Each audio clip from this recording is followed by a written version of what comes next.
Warning: the following video contains explicit language which may be offensive to some viewers or inappropriate for children. The content within this video is intended for mature audiences only. Warning: this video will contain spoilers for the 2021 Tom King comic, Supergirl, Woman of Tomorrow. It may also include discussions or images of violence, sexual situations, and drug use. Viewing beyond this point is a choice you have made, and you take responsibility for that choice. Thank you, and please have a great day.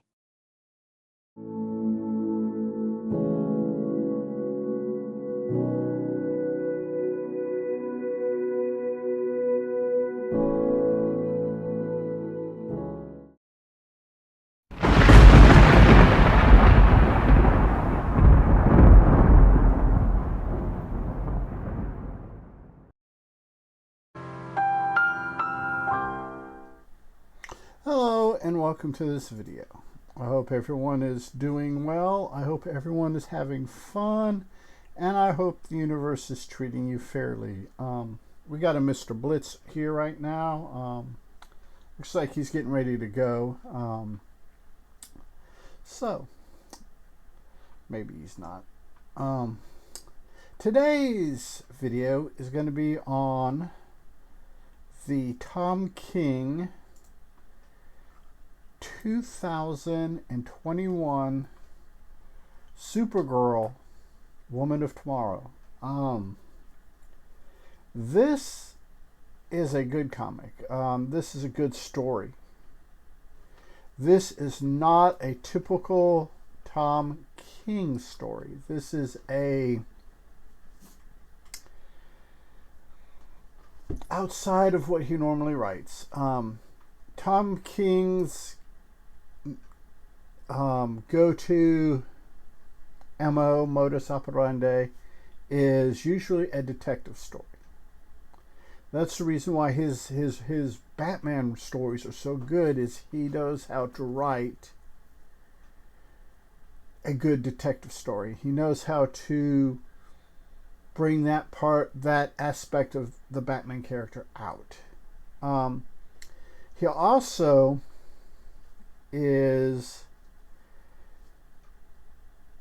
a good enough storyteller that on any one of his given stories, whether it be the Rorschach he did, Gotham City Year One, or any number of titles, they're good enough stories that for the most part you can take the superhero out of the story and have a good, decent story.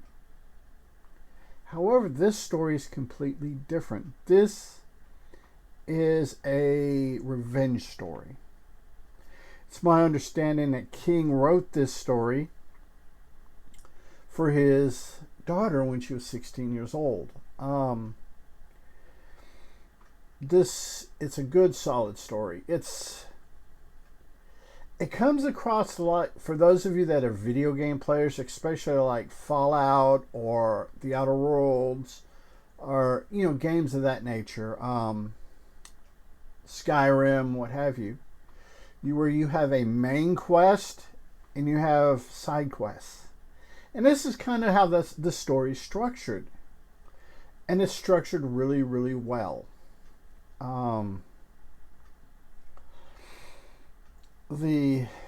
Our story starts out, we have Ruth, or Ruthie, depending on how you want to pronounce it. It's spelled R-U-T-H-E.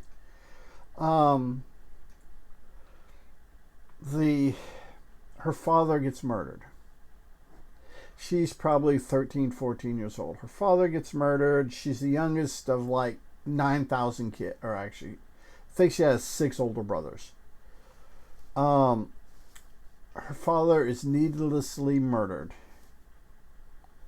And her brothers are like, look, revenge is kind of tricky. We're not going to get into that. We're going to talk a bunch of noise and we're going to go about our business. What he said. So, being strong-willed, being, hard-headed, she wants to go hire somebody to take out revenge on the man that killed her father. The man who killed her father is Creme of the Yellow Hills. The way this story is structured, a large majority of it is her, like we're reading her diary. Like we're reading this story was written, this diary entry was written like 2, 3, 4 decades after the actual events happened. So our narrator is,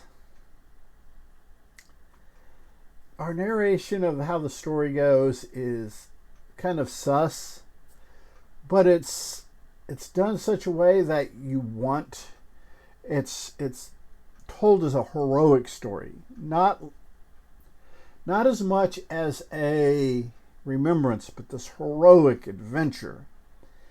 And Ruthie gives us kind of a you know, focusing on Supergirl is the main hero, but there's things within the story that you understand it, that Ruthie, and I made a mistake. The actual correct spelling of her name is Ruthye.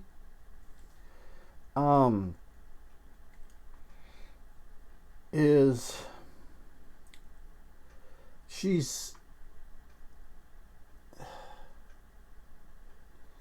has more than what her narration, her journal or diary entries would lead you to believe.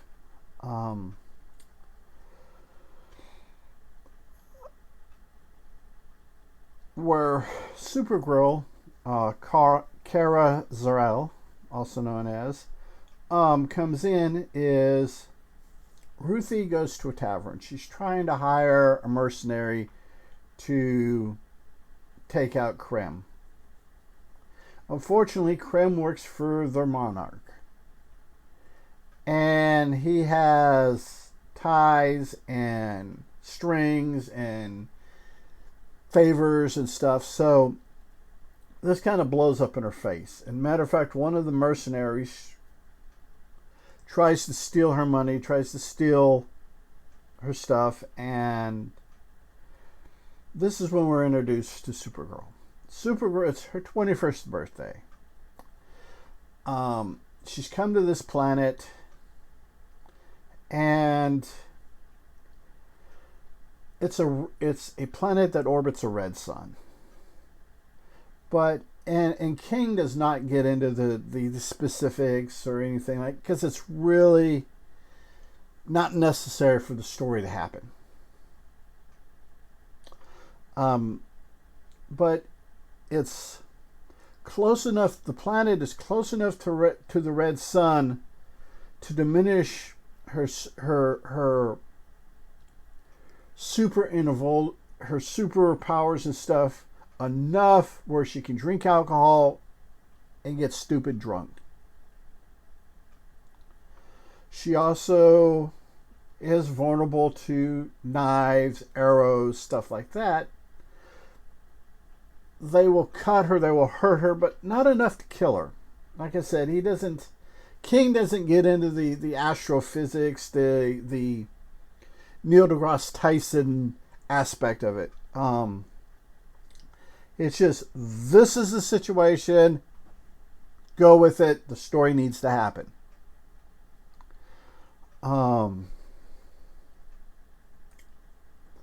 Ruth, got to backtrack here for a second. Creme, when he killed her father, left his sword in her father's chest, and it wasn't like wedged into his chest. It was just enough in there where where a 13-year-old girl could one-handed grab it and pull it out. That's how shallow it was in the chest. Just kind of as a warning or a message to everyone in the area. It's described as super opulent, super space steel, gold and stuff. That's another thing. You're going to hear the term space whatever. Space train, space greyhound, space LSD. You're going to hear stuff like that all through this video. Because there's a lot of because of the way it's structured. Supergirl takes offense to the fact that this dude is pushing this little girl around. And she makes an example out of him. This is where we find out that it's her 21st birthday. She just wants to get stupid drunk. And her and Crypto are hanging out. She's got Crypto there. They've got like up in the hills, not too far from this town where they're at, like a little space Uber, a remote space Uber she rented. Because being a red sun planet, her flying and all that is compromised.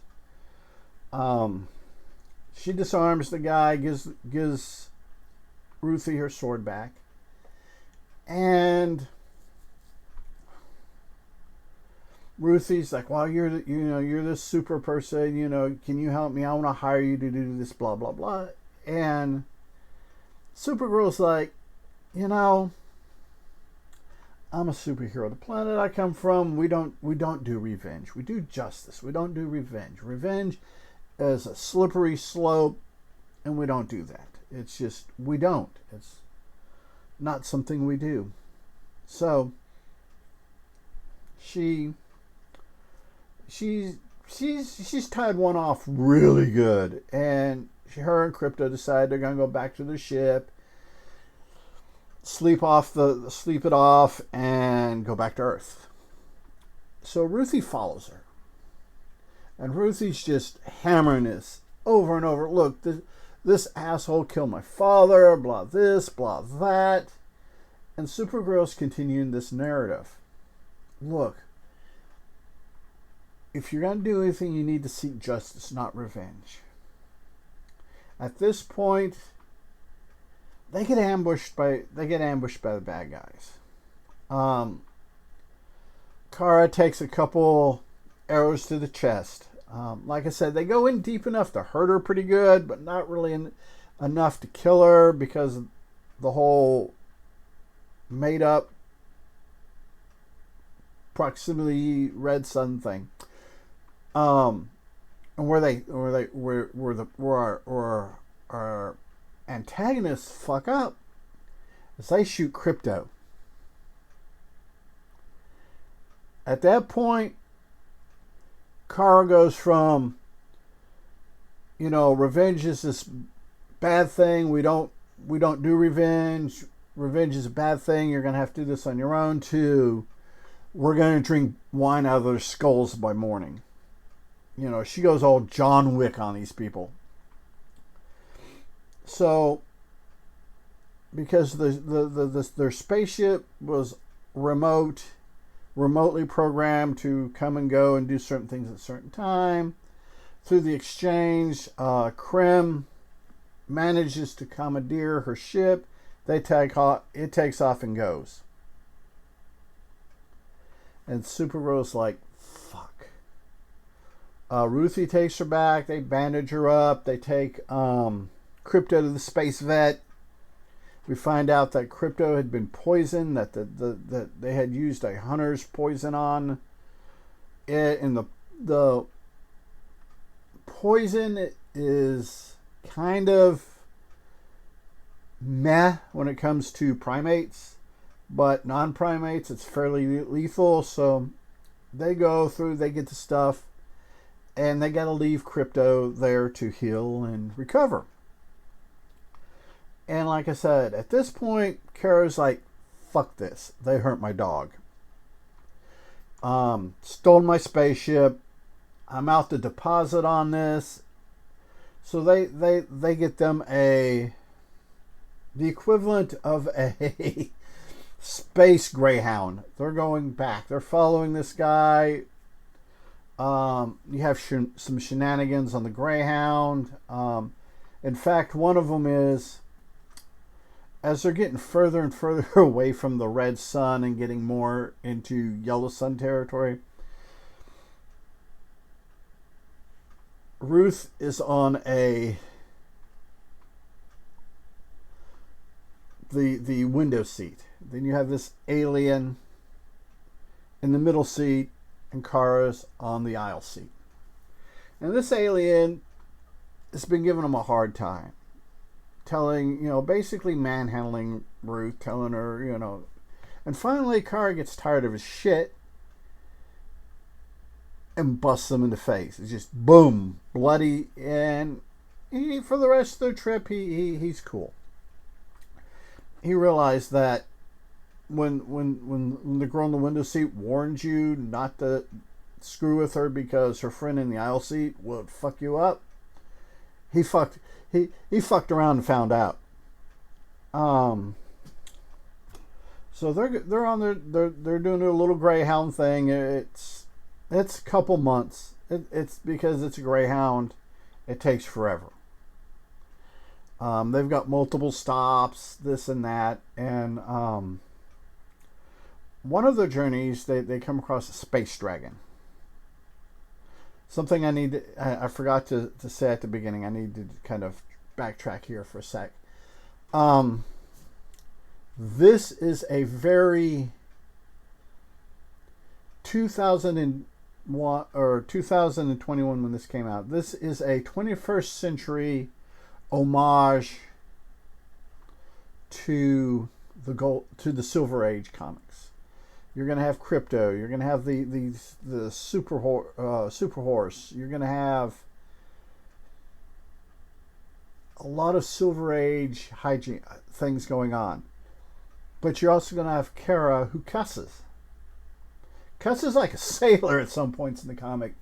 But instead of actually having the cuss words, they have your standard symbols, like your exclamation point, @san, hashtag, in place of the cuss word in the bubbles. And they go on a couple side quests. One of the side quests is you have a planet in which the prominent blues people, they evolved blue skin, and you had another sect of people on the planet that had evolved with purple skin, and basically the blues did the whole genocide thing on the purples, and we have that side quest, and it's an interesting side quest, but it builds into they're following Krim, and it builds into them, how they're going, where they're going, and this is a very moving side quest. I'm not gonna spoil too much of it, but Ruth is starting to mature, hanging out with Supergirl, and Supergirl imparting these like Justice League type values and stuff on her. Human thoughts and compassion, empathy, and stuff like that. She's maturing. She's absorbing this like a sponge. Then there's one scene while they're on this particular side quest that they're in a yellow sun. They're on a yellow sun planet. So basically, Kara. Actually, did I finish? I didn't finish the dragon story. I got sidetracked. Let's jump back to the dragon story for a minute. They're flying through space on a little space Greyhound. They come across this dragon. The dragon ain't supposed to be here. They're still in red sun territory. So Kara figures out, hey, look, there's a drug, it's called Reds. It's basically you take red kryptonite, mix it with lead. Why lead? I don't know. But you mix it with lead, and any non-Kryptonians, it has an effect like LSD or psilocybin. But for Kryptonian, the effects are one in, it's a coin flip what's going to happen. So a lot of people that do long haul space travel on these space Greyhounds get them because you take one, you get high, and when you come down from the high, you know you've traveled to where you need to go. So you don't have the boredom and tedium of, say, you know, taking the equivalent of taking like a boat from New York to Paris, or to, you know, from New York to England or London or Liverpool, or Liverpool's a port city. Say taking a cruise ship from Port of Houston to Liverpool. Basically, these people, and this is like at a galactic scale. So Kara finds somebody that's holding. She pops some space LSD, and she goes out and she takes care of the dragon. that whole sequence, just the way it's laid out, you're like, yep. She probably smokes a little bit of pot every now and again, but you know, she's Supergirl. She can do that. But getting back to the side quest with the blues and the purples, there's a scene where she needs to fly someplace really fast, and she can't leave Ruthie because the whole time they're traveling, people are trying to take them out.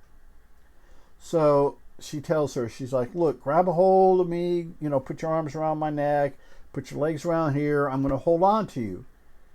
These hands, I can crush coal into diamond, so don't worry about me losing my grip.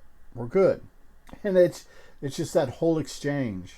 In the same side quest, they're talking to a mayor of one of the towns, and one of his or actually they're going to try to talk to him again. They've talked to him once, and he's got thugs to keep her out. And at almost point blank range, this dude pops a bullet, you know, pops a cap, and a bullet gets lodged in her eye, and she kind of just picks it out, looks at him, flips it to the side, and the way the artist does, and by the way, the art is awesome. If you've been paying attention to the graphics going around, the art is awesome. She flips it away and just kind of smiles, that you fucked around, you're going to find out smile. And like I said, then we go through our various other side quests. We get to Krem. We get to the apex of the story. We find out that the part of the story where she talks about Supergirl killing Krem was put out there because when he fled their home planet, he joined kind of a space mafia, and that putting him out that Supergirl's the one that killed him, and you don't want to fuck around and find out with her. So we find out that was propaganda to keep the space mafia at bay. But we find out near the end that Supergirl, being Kryptonian, ages different than everybody else in the universe, goes to visit Ruthie. Ruthie is now like 200 some odd years old. We find out that Supergirl had put Krem in the Phantom Zone, and it's time to release him. Because through the side quests and stuff, when it got to the point where they could kill Krem, where Ruthie goes for justice over revenge. So we got 200-year-old plus Ruthie. They release Krem from the Phantom Zone, and he's apologetic. He's remorseful. Doesn't stop Ruthie from busting him in the head with her cane. So yeah, this is a really good story. Like I said, when I do all these videos like this, these comic book videos, there's a ton of stuff I leave out because of wanting people to go read these for themselves. There's tons and tons of stuff that I skip over that you should check out for yourself. This is also one of those comics that, like, not Neonomicon, but the one I did before that, the JLA League of One. This is one of those comics I wouldn't have picked up if it weren't for the reviews that Comic Pop does on their YouTube channel. Check them out, show them some love. Great people, great comics, great reviews. There's comics that I have absolutely no intention of ever reading that I'll watch their review on it just because of the dynamic of the group, whether it be a Tiffany, Ben, Ethan, or Sal, Ben, Ethan, or all four of them. Their dynamic is wonderful. So go check them out, give them some love, and check out this comic. It is good. It's wonderful art. This is my hard copy. I originally read it online. This is the back cover. I probably had graphics somewhere floating around with these guys on it. But check them out, read it, have fun, and remember to be a good human, be good to other humans. Peace. Hey, it's 10 p.m. Do you know where your children are?